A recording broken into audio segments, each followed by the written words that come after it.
ظلم کی انتہا ہے کہ اس وقت آلموسٹ 57 اسلامک کنٹریز ہیں دنیا میں، اور سارے ملکوں کی اگر آپ فوجیں ملائیں تو یہ تقریباً 6 to 7 ملین، 60 سے 70 لاکھ فوج بنتی ہے مسلمانوں کی.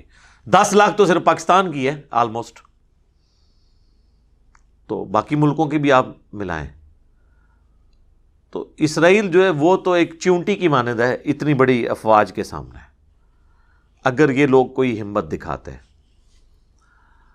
انہوں نے وہی کیا جی، اجلاس بلا لیا OIC کا، جسے کہتے ہیں وہ OIC، organisation of Islamic countries, اور بس اس میں وہ قرارداد مذمت اور UNO کو بھی اپروچ کیا، لیکن وہاں پہ آپ کو پتہ ہے امریکہ نے ویٹو کر دیا، لیکن امریکہ کے خلاف کوئی بیان دینے کے لیے تیار نہیں ہے، امریکہ کے سفیر کو کوئی واپس بھیجنے کے لیے تیار نہیں ہے. ظاہر ہے مجبوریاں ہیں، وہ ایک علیحدہ بات ہے، لیکن ہمیں دکھ یہ ہوتا ہے کہ ایک طرف ہم مجبور بھی ہیں اور دوسری طرف ہمارے جو دعوے ہیں، ہماری جو باتیں ہیں، ہمارے جو ترانے ہیں، وہ تو لگتا ہے کہ دنیا میں سپر پاور ہی ہم ہیں. وہ پھر جب کنفلکٹ آتا نا، پھر دل کو ذرا دکھ ہوتا ہے کہ یار ہم ایک لائن لیں اور بتائیں کہ ہم ان سے بہت پیچھے رہ گئے ہیں، ہمیں کافی ٹائم چاہیے ان کا مقابلہ کرنے کے لیے، کافی کوشش کی ضرورت ہے. اب ایسی صورتحال میں جو عام مسلمان ہیں نا، وہ گلٹ کا شکار ہے، ان کے دل کے اندر ایک غم کی کیفیت آتی ہے کہ جی ہمارے اوپر کیا ذمہ داری ہے، جہاد تو نہیں فرض ہو چکا، قتال فرض تو نہیں ہو چکا. اور آپ کو پتہ ہے کتنی NGOs جو ہیں، نان گورنمنٹ آرگنائزیشن، یا ان کو نان اسٹیٹ ایکٹر کہہ لیں، وہ لوگ انہوں نے تو بھرتیاں بھی شروع کر دی ہیں مجاہدین کی، اور جا کے ہم جہاد کریں گے. اور ظاہر ہے جہاد کی خواہش تو ہر مسلمان کے دل میں ہوتی ہے، قتال جہاد کا اعلیٰ ترین درجہ ہے، اور یہ اسلام کی ہائیسٹ گڈ، سمم بونم، جو ایمینول کانٹ کی فلاسفی میں ہائیسٹ گڈ اسلام کی چوٹی ہے. حتیٰ کہ بخاری و مسلم دونوں میں حدیث ہے، اللہ کے محبوب صلی اللہ علیہ وآلہ وسلم نے فرمایا میری خواہش ہے میں اللہ کی راہ میں قتل کیا جاؤں، پھر زندہ کیا جاؤں، پھر قتل کیا جاؤں، پھر زندہ کیا جاؤں، پھر قتل کیا جاؤں، پھر زندہ کیا جاؤں، پھر قتل کیا جاؤں. صحیح مسلم میں ایک اور حدیث ہے، جس کے دل میں شہادت کی تمنا نہیں ہے وہ منافقت کی شاخ پہ مرا. یعنی مسلمان کے ایمان کا حصہ ہے اللہ کے لیے جان دینا. شہید کون ہوتا ہے؟ جو گواہی دیتا ہے پریکٹیکلی مر کے کہ جس دین کا میں بلیور ہوں اس کے لیے اپنی جان بھی دے دوں گا. اور اس میں ایک اللہ نے آسانی رکھی ہے، صحیح مسلم میں ہی ایک اور حدیث ہے کہ آپ صلی اللہ علیہ وآلہ وسلم نے فرمایا جس شخص کے دل میں شہادت کی تمنا ہوئی اور اسے بسترے پر بھی موت آ گئی عام حالت میں، اللہ کے حضور وہ شہید لکھا جائے گا، بشرطے کہ اس کے دل میں تمنا ہوئی، یہ شرط ہے. تو ظاہر مسلمانوں کے دلوں میں تمنا تو موجود ہے. اور پھر ہمارے علماء جن کے بچے تو خود یورپ اور امریکہ میں پڑھتے ہیں، لیکن جمعے کی تقریروں میں ہمارا خون کروانے کے لیے تو ماشاءاللہ ان کی خدمات حاضر ہیں. وہ بھی لوگوں کو کہتے ہیں جناب نکلو نکلو نکلو، اور اس سے پھر لوگ سوچتے ہیں کہ پتہ نہیں ہم گنہگار تو نہیں ہو رہے. جناب آپ کوئی گنہگار نہیں ہو رہے، یہ آپ کی رسپانسبلٹی نہیں ہے، یہ ذہن میں رکھیے گا. لہٰذا جتنی جہادی تنظیمیں ہیں یا اس طرح کے علماء قرآن سے جتنی آیات پیش کر کے نبی علیہ السلام کے مبارک زمانے کی، اس زمانے میں تو ہجرت فرض کر دی گئی تھی، اور نبی علیہ السلام کے ہاتھ مضبوط کرنے کے لیے یہ حکم دیا گیا تھا سب لوگ مدینہ شریف آئیں، جو ہجرت نہیں کریں گے منافق ڈکلیئر ہوں گے. اسی کانٹیکسٹ میں ہی سورہ نساء میں آیات ہیں کہ تم لوگ غریب لوگ جو کافروں کے قبضے میں ہیں اور اللہ سے دعائیں کرتے ہیں ان کی مدد کے لیے کیوں نہیں جاتے. ان آیات کو لے کے آج کے دور میں اپلائی کرنا، ان مسلمانوں کا کرنا جو ایک دوسرے کا گلا کاٹتے ہیں، تو ان کی کریڈیبلٹی کہاں تک ہے؟ اس وقت تو مسلمانوں کی تعداد تھوڑی تھی، تو ہر بندے کے اوپر جہاد کرنا فرض تھا. سیدنا عمر نے اپنے دور خلافت میں کوئی ایک جنگ بھی لڑی ہے؟ تو یہ آیات ان کو بھول گئی تھی، اس لیے کہ انہوں نے جنگ کے لیے فوج قائم کر دی تھی، کوفے کو فوجی چھاونی ڈکلیئر کر دیا تھا. قادسیہ اور یرموک میں سیدنا عمر خود نہیں گئے ہیں، آپ نے فوج روانہ کی ہے. تو آج بھی یہ فوج کا کام ہے، کسی جہادی تنظیم کا نہیں ہے کہ وہ پرائیویٹ مجاہدین بھرتی کرے. اور ان کو وہ صحابہ کرام کے بارے میں بتایا. اور یہ بھی آج ایک آپ متھ دور کر لیں, جو لوگ کہتے ہیں نا کہ جی وہ صحابہ کرام کا ایمان بڑا مضبوط تھا, ایمان مضبوط ہو تو آپ کے پاس اسلحہ کم بھی ہو تو کوئی مسئلہ نہیں ہے, آپ ٹکرا جائیں. میرے بھائی یہ بھی آپ بالکل غلط بات کر رہے ہیں. اس کی وجہ یہ ہے کہ صحابہ کرام اگر تلوار لے کے جاتے تھے نا تو سامنے والے کے پاس بھی تلوار ہی ہوتی تھی, تھا کہ نہیں؟ برابر ہی ہوتا تھا نا.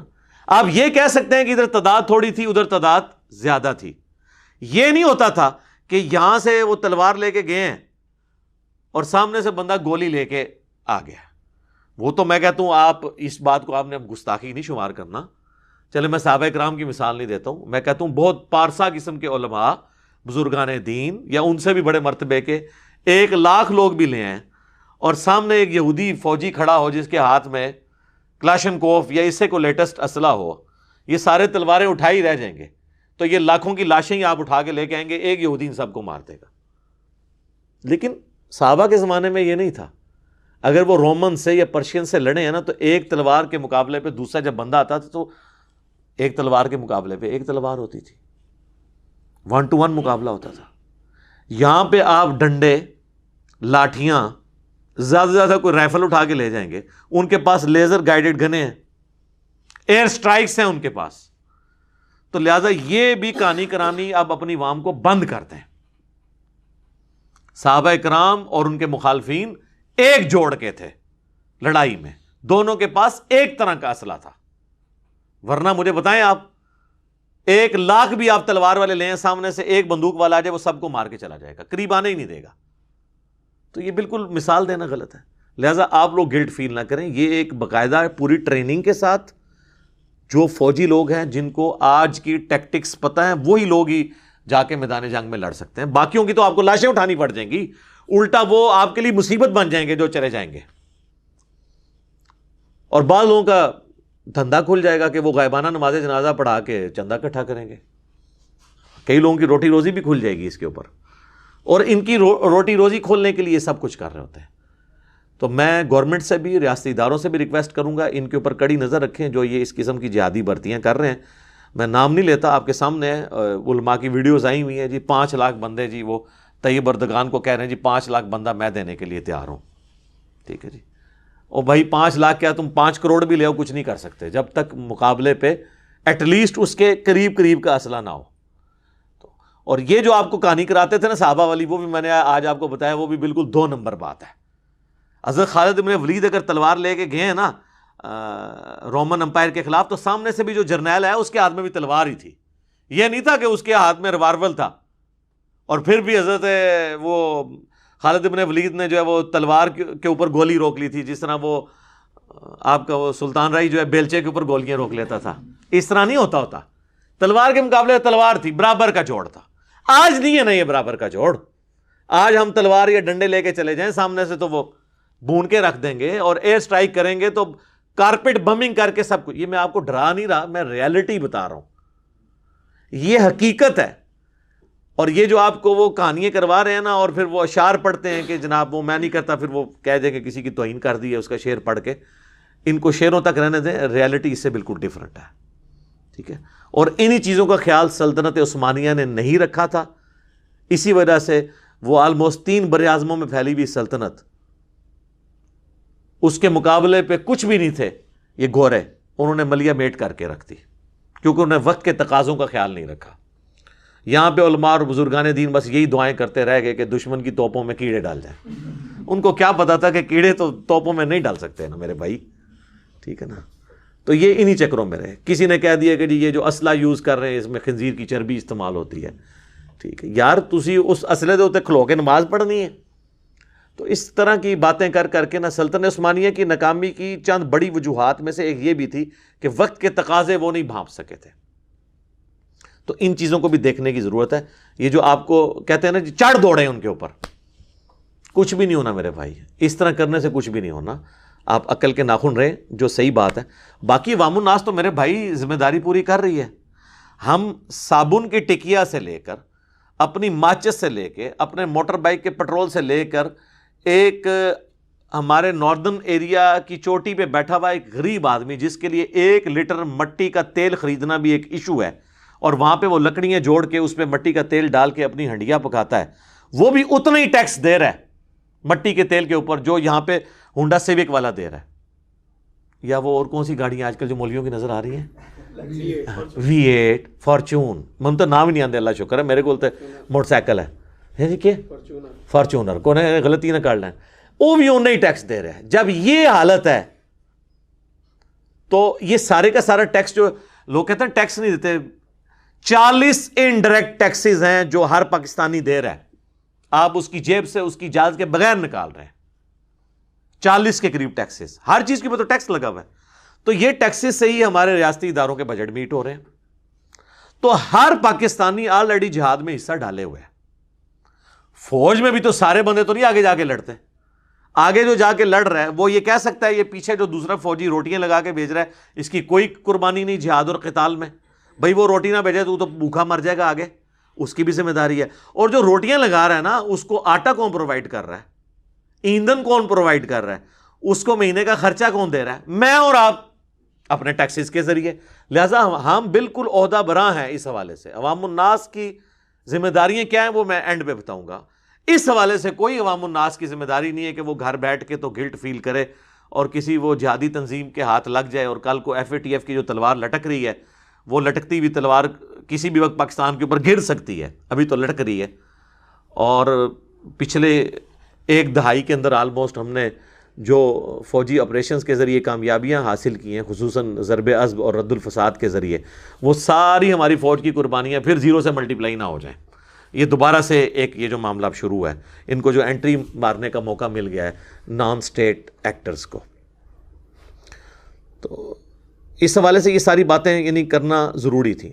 تلخ کئی ایک چیزیں ہیں جو ڈسکس کرتے وقت بعض اوقات مجھے بھی یعنی فیل ہو رہا ہوتا ہے کہ جب کوئی ایک نیا بندہ دیکھے گا وہ کہے گا یار یہ کس قسم کی باتیں کر رہا ہے، لیکن حقیقت یہی ہے۔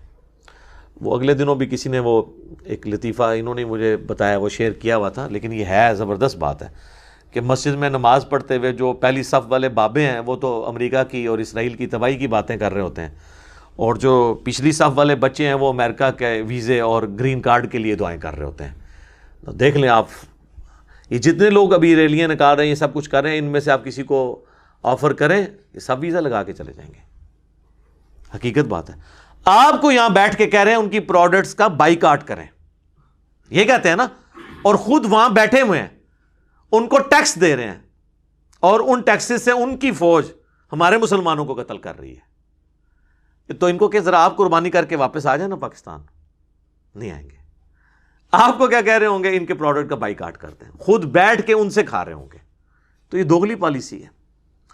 یہ اسی طریقے کے بھاشن ہے جو ہمارے علماء لوگوں کو نیکی کا بھاشن تو دیتے ہیں لیکن خود اس پہ عمل انہوں نے نہیں کرنا ہوتا۔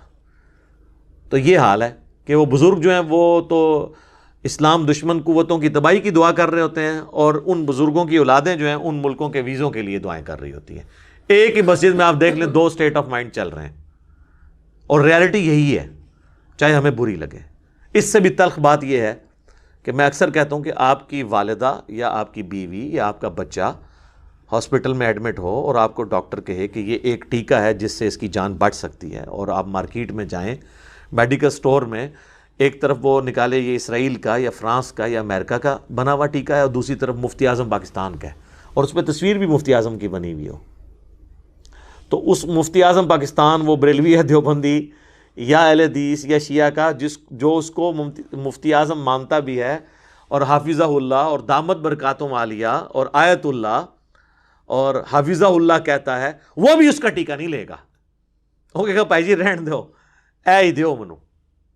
پھر پروڈکٹ کا بائیکاٹ کیسے ہو سکتا ہے؟ یا تو آپ اس لیول کی پروڈکٹ لے آئیں، پھر ہم بھی کہیں گے کہ بالکل پروڈکٹ کا بائیکاٹ کریں۔ یہ ریالٹیز ہیں جن کو سمجھنے کی ضرورت ہے۔ اور اسی طریقے سے اکثر آپ سنیں گے مسلمانوں سے کہ یہ کافروں کی سازش ہے جی اسلام کے خلاف۔